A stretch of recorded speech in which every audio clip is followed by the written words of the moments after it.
So you're going to need on the order of 1 million people. So, but you think we could have 1 million people on Mars in 20 years? Yes. Well, we used to look up in the sky and wonder at our place in the stars. Now we just look down and worry about our place in the dirt.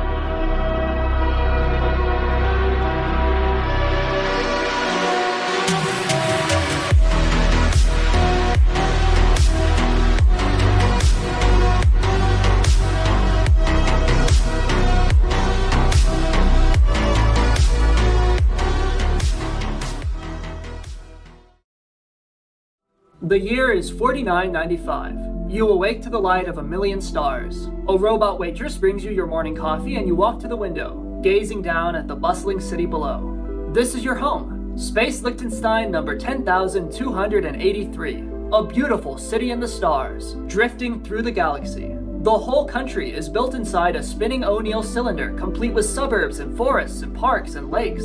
Humanity has become a Type 5 civilization, with trillions of colonies all across the cosmos, exploring all the farthest reaches of space, harvesting the power of 1 million stars.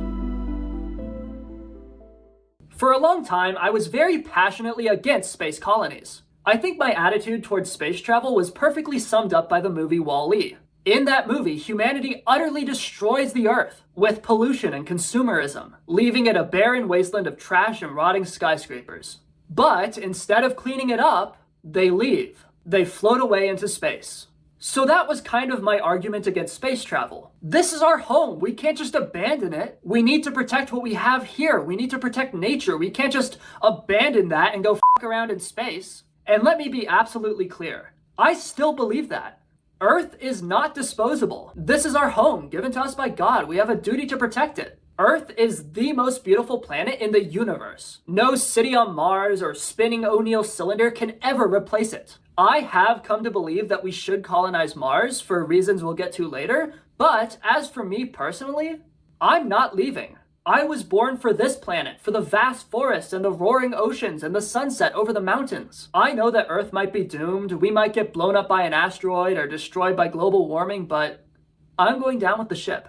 And the sad truth is that most of the people advocating for space travel are not exactly environmentalists. Go read the memes about Starship Troopers and Avatar. They're all about slaughtering aliens and conquering the stars. Alien lives don't matter. Haha, let's genocide the aliens, haha. Me on my way to remind aliens that they're not made in God's image. To me, this attitude is very, very disturbing. Yes, humanity is made in the image of God, but that doesn't mean we can just trample everything else in our path. Puppies are not made in the image of God, but that doesn't mean we can just genocide them for fun. Humanity does not own the universe. We don't own nature. God owns it. We're just his stewards. We're supposed to protect it until he comes back. Human progress is a noble goal, but we should pursue it with honor and Christian decency. Not with this stupid, arrogant space imperialism that sees planets and stars and the beauty of nature as mere resources to be used and destroyed. Remember, the first expedition to space was the Tower of Babel. Humanity was so full of hubris and arrogance that we forgot our place in the universe.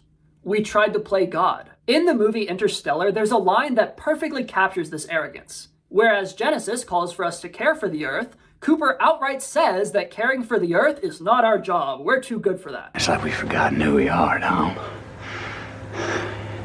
Explorers, pioneers, not caretakers. He says we're meant to be explorers, not caretakers.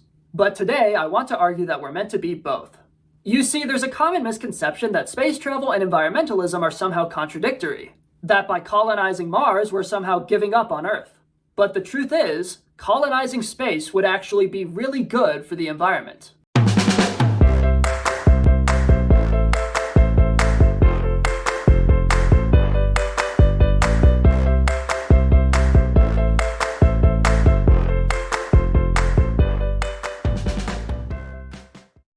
It's a statistical fact that sooner or later, another asteroid like the one that killed the dinosaurs will strike the Earth. When that happens, almost all life on Earth will be wiped out in an instant. Every tropical rainforest and mountain range and coral reef will be destroyed. Even if we somehow avoid that, our sun will eventually become a red giant, expanding to a ginormous size and swallowing up the Earth. If/when either of these events transpire, all life on Earth, Every single bird and whale and antelope and oak tree, everything we know and love will be gone forever. That's where space colonies come in. As H.G. Wells once said, it's the universe or nothing.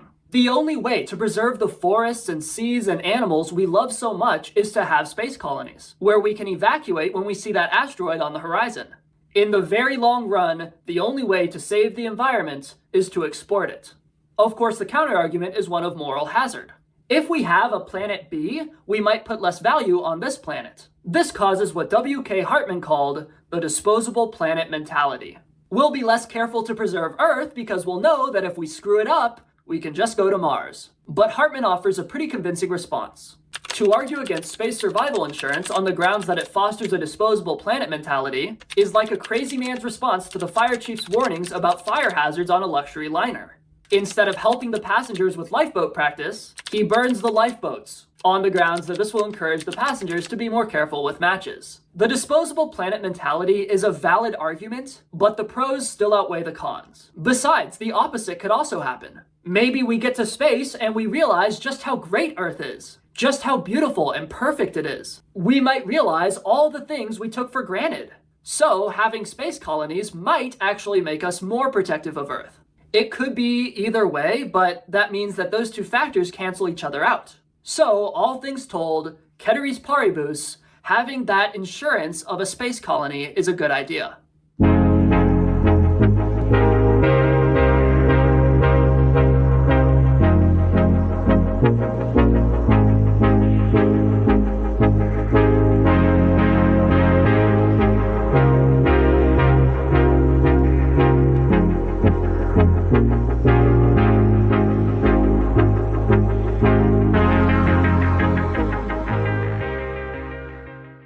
Factories are awesome! We love factories, they make all our cool stuff.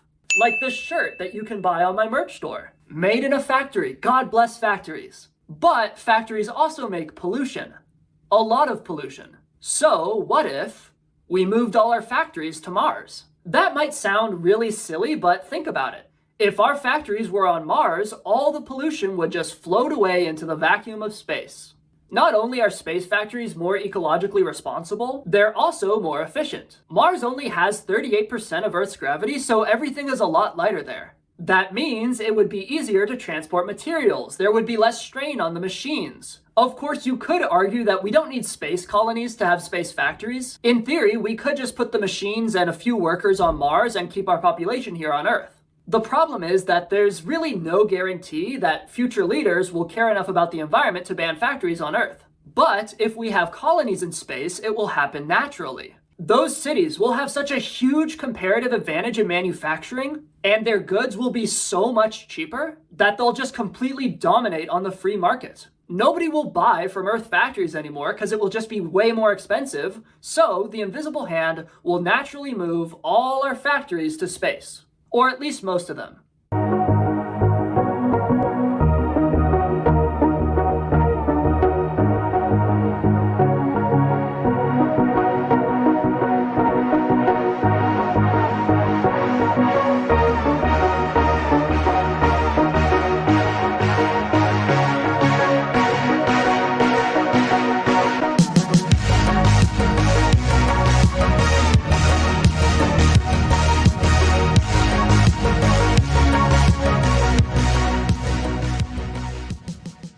The single greatest cause of environmental destruction is overpopulation. Now look, I know some of you guys are going to be angry at me, and I do understand that overpopulation has been kind of blown out of proportion. In theory, we do have enough food and land for billions and billions more people. In theory, Earth can fit a population tens of times bigger than what we currently have. But we have to ask, at what cost? Yes, we can fit billions and billions of people, but to do so, we would have to plow down more forests and pollute the air more and destroy the oceans. We would have to build more cities, or at least make the cities we currently have even bigger. The single greatest cause of mass extinction is urban sprawl. Our huge cities just keep growing and growing, destroying forests, driving out wildlife, polluting the air, and crushing ecosystems. Here in the West, our population is declining, but the global population is still growing rapidly, and we will reach 10 billion people by 2080. Just imagine how much plastic and oil all those people will use up. Just imagine how much pollution they will cause.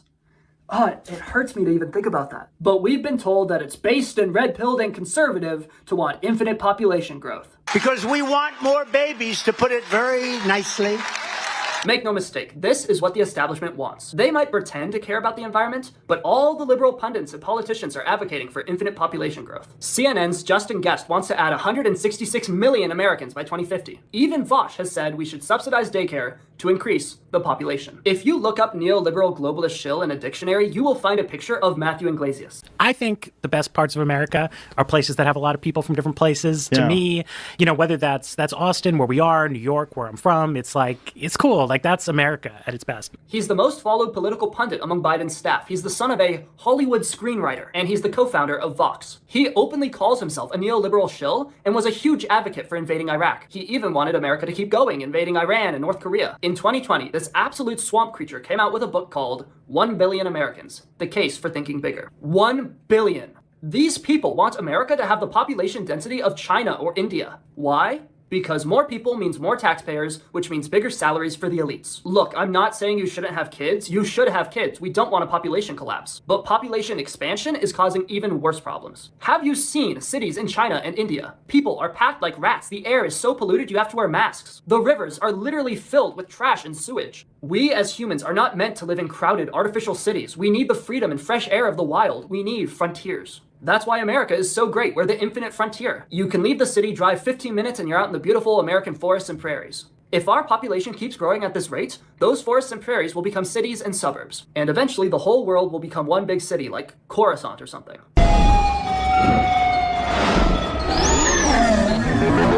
I'm not anti-human or something, I'm pro-human. I want humanity to flourish. But that doesn't mean I just want infinite humans. It means I love people and want what's best for them. Quality over quantity. Just look at the 1950s. We had a much lower population, but it was literally the peak of Western civilization. Back in the 50s, towns were small enough that you knew everyone. Your neighbors would bring you apple pies when you got sick. The neighborhood kids would all ride bikes together and play in the woods and stay at each other's houses. That's the America our parents and grandparents grew up in. That was stolen from you. Our cities are just too big. You can't trust your neighbors because there's 30,000 of them. Nobody can meet that many people. Humans are supposed to live in tribes of 60 to 100 people. We're supposed to live in small, tight-knit communities with a lot of trees and green.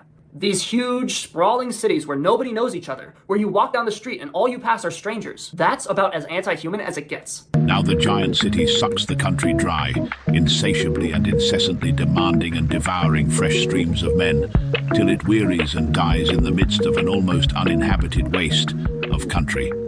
1 billion Americans is one of the worst ideas I've ever heard. These people literally want to turn the world into Soylent Green for their own profit. Iglesias openly states that the quiet suburbs and the white picket fence will be replaced with crowded, bustling apartments. You will live in the pod, and you will eat the bugs.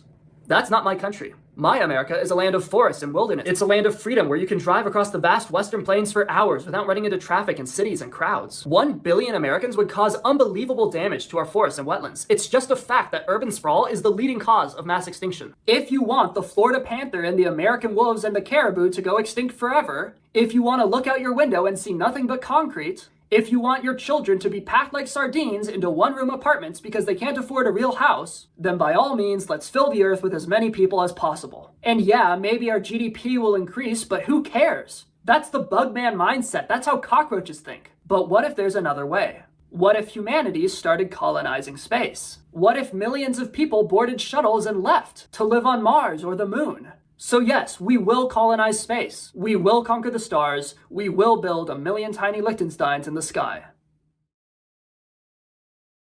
Hey everyone, thank you so much for watching. If you liked this video, don't forget to leave a like and a comment. Just say anything, literally anything, and that will be a huge help for the algorithm. My channel will probably never be monetized, so if you like what I do and want to help me out, consider joining my Patreon. You'll get to join my super secret Discord server where you can talk to me directly. You'll get a shout out in every video, and I will remember you when I'm president. You will get an invite to the White House. Look, all it costs is $1 a month. That adds up to $12 a year, which is nothing. In return, you get to be my friend forever. Thank you to my current patrons, Benjamin, SEAL Team, Wesley, Squeaker, Dan, Liam, Honorary A, Bennett, my boy, Wise Mythical Stone, Contranok, Karthik, Piedar, GPC, Lexus, Medi, Temp, and TDW. You guys are the best. Thank you all so much. Love you all. Everybody click and watch this video right now, and I'll see you there. God bless America. These are exciting times. The channel is growing. People are waking up. The masses are becoming Arthur Greenwood pilled. But we still have a long way to go. My last channel was demonetized, and they might do the exact same thing to this one. So, if you like what I do and you want to help me out, if you want to help my channel grow, there are 4 things you can do. 1. Leave a comment. Just say anything, literally anything, and that will be a huge help for the algorithm. 2. Send the video to a friend. I know you have some normie friend who needs to hear this. 4, most importantly, consider joining my Patreon. You'll get access to the Arthur Greenwood archive, where you can watch my really controversial videos that I can't put on YouTube, including my really old videos from when I was like a democratic Voshite socialist. There's even the hour-long debate I had about anarcho-capitalism. You'll also get to join our members-only Discord server, where you can talk with me and the boys about life and politics and history. It's a great time. We have weekly phone calls, and I have genuinely become really good friends with some of the guys in the server. Because we have to stick together, you know? It's rough out there. We need networks of highly disciplined, highly intelligent men. If you want to join my network, all it costs is $1 a month. That adds up to $12 a year, which is nothing. That's less than an hour of work. And in exchange, you get to be my friend forever.